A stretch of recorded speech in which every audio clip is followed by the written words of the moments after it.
The young prisoner is sitting on the edge of the examination table, his hands trembling slightly as he unbuttons his collar.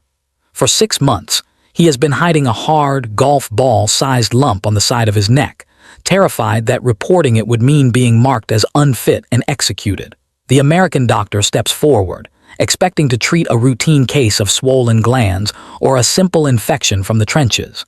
But as his fingers press against the mass, his expression instantly changes from casual boredom to intense, focused concern. The lump is rock hard, immovable, and visibly pulsing with its own blood supply. When the doctor calls for a translator and gently explains that the mass is not an infection but a rapidly growing tumor that is strangling his airway, the prisoner completely falls apart. The silence of the medical tent is shattered by the sound of a terrified boy, realizing that the enemy doctor is the only thing standing between him and a slow, suffocating death. The scene begins inside the bustling intake facility of a large United States prisoner of war camp. Thousands of captured German soldiers are moving through the processing lines, stripped to their waists for mandatory medical inspections.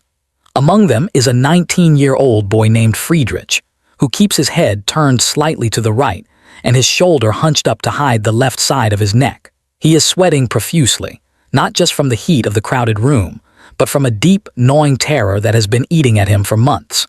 Beneath the collar of his uniform shirt, a hard, painless mass has been slowly growing, pushing against his windpipe and making it increasingly difficult to swallow his dry rations. Friedrich has convinced himself that the lump is a death sentence, a mark of weakness that will get him culled from the group if the Americans discover it. He watches the doctors moving down the line, checking for lice, typhus, and open wounds, praying that they will simply glance at him and move on. When it is finally his turn, he steps forward stiffly, keeping his chin tucked down. The American doctor, a tired man with dark circles under his eyes, reaches out to check the glands in the boy's neck as part of the standard screening. His fingers brush against the left side of Friedrich's throat, and he stops immediately. The doctor frowns, tilts the boy's head back, and exposes the massive, distorted bulge that Friedrich has been desperately trying to conceal. We are currently at the intake line of a prisoner of war camp, watching a terrified boy's secret being exposed to the light. Now, we must go back 6 months to the freezing trenches of Europe to understand when the silent killer first appeared. 6 months before his arrival in the United States, Friedrich was a fresh recruit stationed in a muddy defensive line near the German border. The conditions were miserable, with constant rain turning the trenches into waist-deep rivers of freezing sludge. During a quiet evening watch, he absent-mindedly rubbed his neck and felt a small, pea-sized nodule just under the skin below his left ear. It was firm and completely painless, unlike the tender, swollen glands he often got when he had a cold. He dismissed it as a minor cyst or a reaction to the rough wool of his uniform collar rubbing against his skin. Over the next few weeks, the small pea grew rapidly into the size of a marble, then a walnut. As the war intensified around him, with artillery shells falling daily and food rations dwindling to almost nothing, the lump became a constant, silent source of anxiety. He found himself touching it dozens of times a day, checking to see if it had shrunk, but it only seemed to get harder and more fixed in place. He never reported it to his unit medic, fearing that he would be accused of malingering or, worse, sent to a rear area hospital where the rumors of gruesome surgeries terrified him more than the enemy fire. He kept his collar buttoned tight, hid the lump from his friends, and hoped it would simply disappear on its own.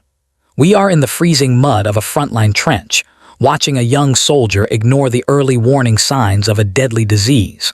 Next, we will see how the chaos of the retreat and capture allowed the tumor to grow unchecked. Let us know in the comments where you are watching this from. Are you in the United States, Germany, the United Kingdom, or somewhere else?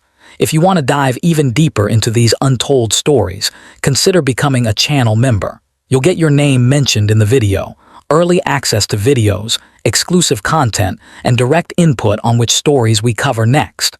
Join our inner circle of history keepers.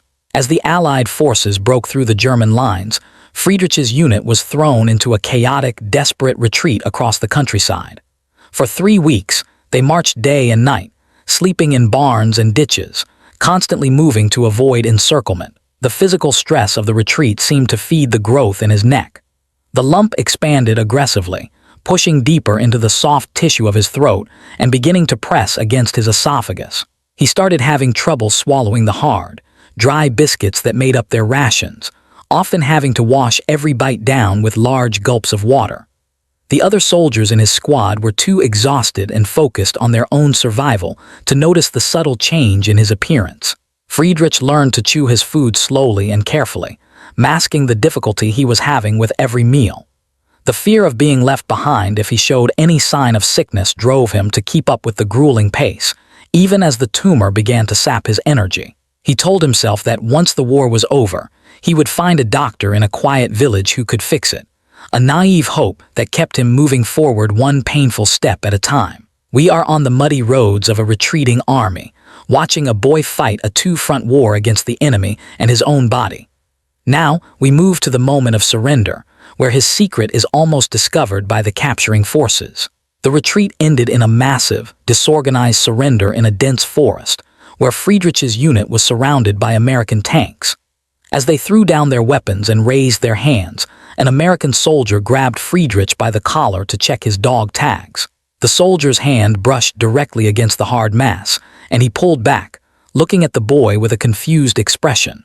Friedrich flinched violently, pulling away and adjusting his collar, terrified that the soldier would pull him out of the line for immediate execution. The American, distracted by the hundreds of other prisoners he had to process, simply shoved him forward toward the collection point. That close call solidified Friedrich's paranoia. He became convinced that the Americans were looking for sick prisoners to eliminate, a dark rumor spread by the desperate German propaganda machine.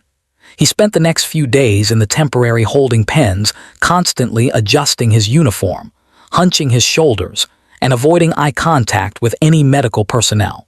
The lump was now visible even with his collar buttoned, a distinct bulge that distorted the line of his neck. He knew he was running out of time, but he clung to his secrecy as his only shield against the unknown fate that awaited him. We are at the chaotic surrender point where a terrified boy manages to hide a massive medical problem. Next, we follow him onto the transport ships, where the confined conditions make his secret harder to keep. The prisoners were loaded onto massive transport ships for the journey across the Atlantic, packed tightly into the humid, crowded cargo holds. For Friedrich, the voyage was a nightmare of claustrophobia and physical discomfort. The lump had grown large enough to press slightly against his trachea, causing a subtle wheeze when he breathed deeply or lay flat on his bunk. At night, surrounded by the sleeping bodies of hundreds of men, he would lie awake, listening to the rasping sound of his own breath, terrified that it would wake the man next to him. He stopped eating almost entirely during the crossing, claiming extreme seasickness to explain why he could not swallow the ship's rations. He lost weight rapidly, his face becoming gaunt and pale, which only made the tumor on his neck stand out more prominently. The other prisoners noticed his decline, but assumed it was the same misery affecting everyone in the hold. Friedrich spent the 2 weeks staring at the metal ceiling, feeling the hard mass pulsing against his fingertips, knowing that he was carrying a ticking time bomb across the ocean. We are deep in the hold of a transport ship, watching a boy starve himself to hide a growing tumor. Now we arrive in the United States, where the rigorous intake process finally corners him. This brings us back to the moment inside the camp intake facility. The American doctor has just exposed the massive lump, and the air in the room seems to vanish instantly for Friedrich. The doctor does not look angry or murderous. He looks deeply concerned. He palpates the mass gently, feeling its borders, noting how it is fixed to the underlying muscle and how hard it feels compared to a normal infection. He asks Friedrich to swallow, watching the mass move up and down with the motion, confirming that it is attached to the thyroid or the surrounding deep structures. The doctor calls for a senior surgeon to come over and take a look. The two Americans speak in low, serious tones, pointing at the boy's neck, and using words like carcinoma and metastasis that Friedrich does not understand but recognizes as medical Latin. He stands there shivering, half naked and completely exposed, waiting for the order to be taken away and shot. Instead, the surgeon turns to him and says something in English that sounds gentle, but Friedrich is too terrified to process it. The guards are ordered to take him not to the barracks, but directly to the main camp hospital. We are inside the intake facility watching the medical team realize the severity of the situation. Next, we follow Friedrich to the hospital ward, where the true nature of his condition is explained to him. Inside the quiet, sterile hospital tent, Friedrich is seated on a clean bed while a translator is brought in to bridge the language gap. The head surgeon sits down opposite him, holding a clipboard with his notes. He looks Friedrich in the eye and speaks slowly, allowing the translator to convey every word accurately. He explains that the lump in his neck is almost certainly a tumor, a growth of abnormal cells that is getting larger every day.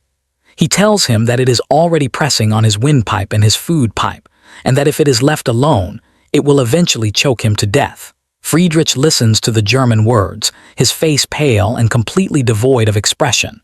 The translator continues, explaining that the Americans want to operate.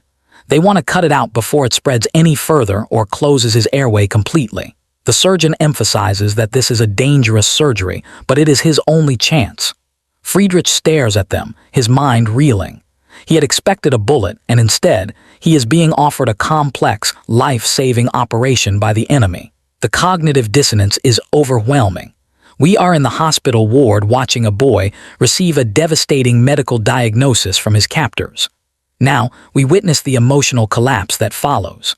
For a long moment, there is absolute silence in the tent. Then, Friedrich's composure cracks. His shoulders begin to shake, and a low, strangled sob escapes his throat. He buries his face in his hands and begins to weep uncontrollably, his entire body heaving with the release of 6 months of pent-up terror. He cries for the fear of the execution that never came, for the pain of starving himself on the ship, and for the sheer, overwhelming relief of finally being helped. The translator places a hand on his shoulder, letting him cry, while the American doctors watch with quiet, professional sympathy. He looks up through his tears and asks in a broken voice why they would save him. He is an enemy soldier, a nobody. The surgeon waits for the translation and then simply shrugs, saying that he is a doctor and a tumor is a tumor. It does not matter what uniform the patient is wearing. This simple statement of medical ethics shatters the last of Friedrich's propaganda-induced fear. He nods slowly, wiping his face with his sleeve, and agrees to the surgery. We are watching a young prisoner break down as he realizes his life matters to the enemy. Next, we step back to look at the medical reality of such tumors in the 1940s to understand the risks involved. Let us know in the comments where you are watching this from. Are you in the United States, Germany, the United Kingdom, or somewhere else? We would love to know who is keeping these stories alive.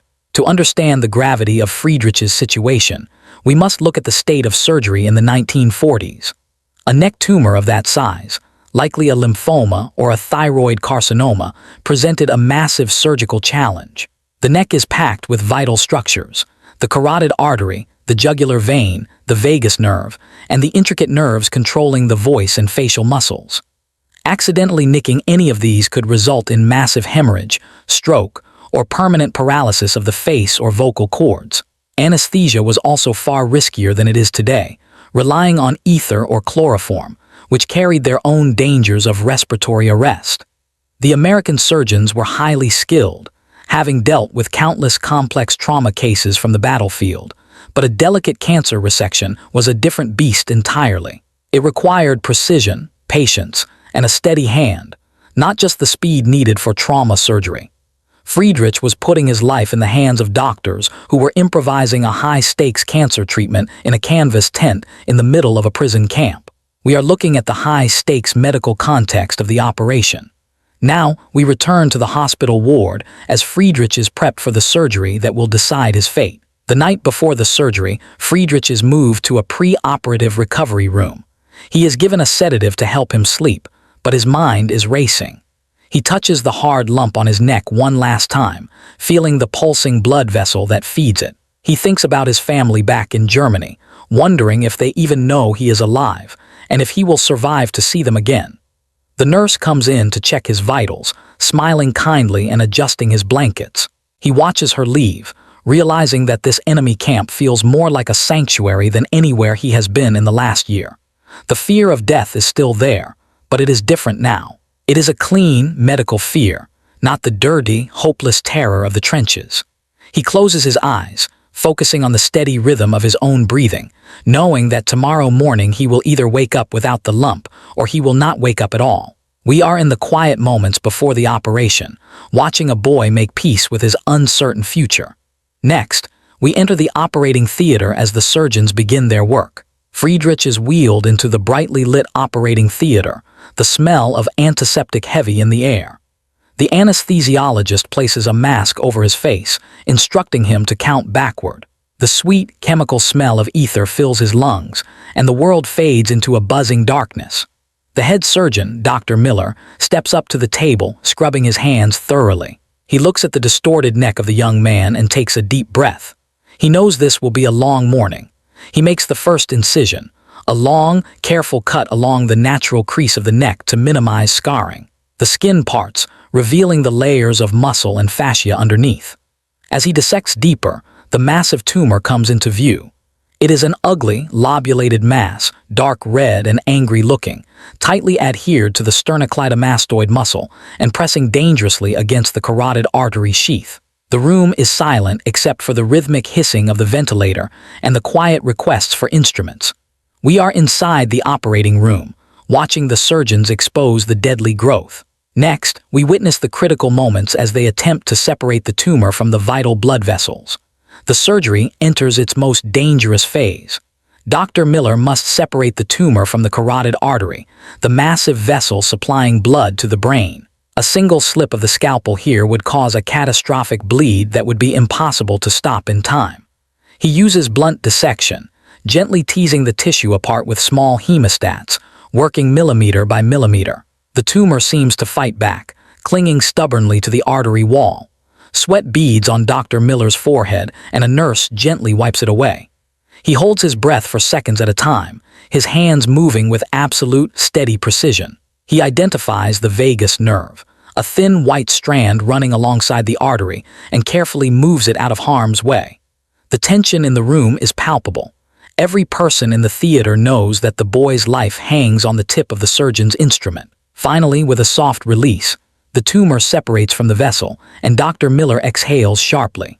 We are watching the high-tension surgical maneuvering required to save the boy's life. Next, we see the removal of the mass and the closing of the wound. With the critical vessels cleared, the rest of the tumor is dissected free from the surrounding muscle and the side of the trachea. Dr. Miller clamps the blood vessels feeding the mass, tying them off securely with silk sutures. He lifts the heavy, golf ball-sized tumor out of the neck and drops it into a metal basin with a dull clank. The distortion in Friedrich's neck is instantly gone, the skin lying flat again for the first time in months. The team checks the wound bed for any bleeding, flushing it with sterile saline. Satisfied that the field is dry, Dr. Miller begins to close the incision. He stitches the muscle layers back together, then carefully closes the skin with fine sutures to leave a clean, thin scar. He steps back, pulling off his gloves, his shoulders slumping with relief. The monster has been removed and the boy is still alive. We are witnessing the successful conclusion of the surgery. Now we follow Friedrich to the recovery room as he wakes up from the ether. Friedrich wakes up slowly, fighting through the groggy fog of the anesthesia. His throat feels raw and sore, and there is a heavy bandage wrapped tightly around his neck. His first instinct is to reach up and touch the lump, but a nurse gently catches his hand, whispering for him to be still. He blinks his eyes open, looking around the recovery room. He swallows carefully, bracing for the familiar obstruction, but it is gone. There is pain from the surgery, yes, but the hard, blocking pressure is missing. He takes a deep breath, and the air flows smoothly into his lungs without the faint wheeze he had grown used to. Tears prick at the corners of his eyes again. He is alive. The weight that had been dragging him down for half a year has literally been cut away. He drifts back to sleep, a deep, dreamless rest that he hasn't experienced since the day he found the pea-sized lump in the trench. We are in the recovery room watching a boy realize he has survived. Next, we follow his recovery process in the hospital ward. If you are enjoying this story and want more untold accounts from World War II prisoners of war, make sure to subscribe to the channel. We are bringing you stories that most history books never covered. Friedrich spends the next 2 weeks in the hospital ward, recovering from the surgery. The pathology report comes back confirming that it was a localized lymphoma, and the surgeons are confident they got it all. He is put on a high-calorie diet to regain the weight he lost, eating eggs, milk, and meat that he hasn't seen in years. His strength returns quickly, the color coming back to his cheeks. He becomes a favorite of the nursing staff, a quiet, polite boy who is endlessly grateful for every glass of water and every bandage change. He learns a few words of English, enough to thank Dr. Miller personally when he comes for rounds. The scar on his neck heals into a thin white line, a permanent reminder of the enemy who saved his life. He spends his neck, feeling only smooth skin and muscle. He thinks about Dr. Miller and the nurses, wondering if they know that they didn't just save a life, they saved a soul. He is returning to a ruined country, but he is returning whole. He knows the road ahead will be hard. Germany is destroyed and his future is uncertain. But he has already faced death in the form of a silent, growing lump, and he has survived. He feels a resilience inside him that wasn't there before. He is ready to rebuild his life, one breath at a time. We are on the ship home, watching a survivor look toward the future. Finally, we see the legacy of his experience in his later life. Years later, Friedrich is an old man living in a rebuilt German city. He has a wife, children, and grandchildren. He worked for 40 years as a school teacher, known for his patience and his kindness. He rarely talks about the war, about the fighting or the hunger. But sometimes, when a student asks him about the thin white scar on his neck, he tells them the story. He tells them about the American doctor who looked past the uniform and saw a sick boy who needed help. He tells them about the mercy that exists even in the middle of a war. He teaches them that enemies are just people, and that compassion is the strongest force on earth. The tumor that almost killed him became the defining event of his life, not because of the fear it caused, but because of the humanity it revealed. The story of the boy with the hidden tumor is a powerful reminder of the medical realities of the prisoner of war experience. It was his days sitting in the sun outside the tent, marveling at the simple fact that he can swallow without fear. We are observing the slow, steady healing of a young soldier. Next, we see him reintegrate into the camp population with a new perspective. When Friedrich is finally discharged from the hospital, he returns to the general prisoner barracks. The other men are shocked to see him looking so healthy. They remember the gaunt, terrified boy who hid in the corner of the ship hold. He tells them the story of the tumor and the surgery, showing them the scar. The story spreads through the camp, becoming another piece of evidence that contradicts the terrified propaganda they had been fed. Friedrich no longer hunches his shoulders or hides his neck. He walks with his head up, breathing freely. He takes a job in the camp library, enjoying the quiet work and the safety of the routine. He is still a prisoner, but he feels more free than he ever did as a soldier with a secret killer growing inside him. He writes letters home to his parents, telling them he is safe and healthy, leaving out the terrifying details of how close he came to never writing again. We are watching a healed young man return to life among his peers. Next, we follow him to the end of the war and his return home. When the war ends, Friedrich boards the ship back to Germany. He stands at the rail, looking out at the ocean that he once crossed in terror. He touches the scar on his neck. It wasn't just about barbed wire and guard towers. It was about human bodies breaking down and being put back together. The American medical staff in the camps performed thousands of surgeries like Friedrich's, often with little recognition, simply because it was their duty. Friedrich's breakdown on the examination table was the moment he stopped being a soldier and started being a patient. It was the moment he chose trust over fear. And because of that choice, and because of the skill of an enemy surgeon, he lived a long, full life. His scar remains a testament to the idea that even in the darkest times, the impulse to heal can be stronger than the impulse to destroy.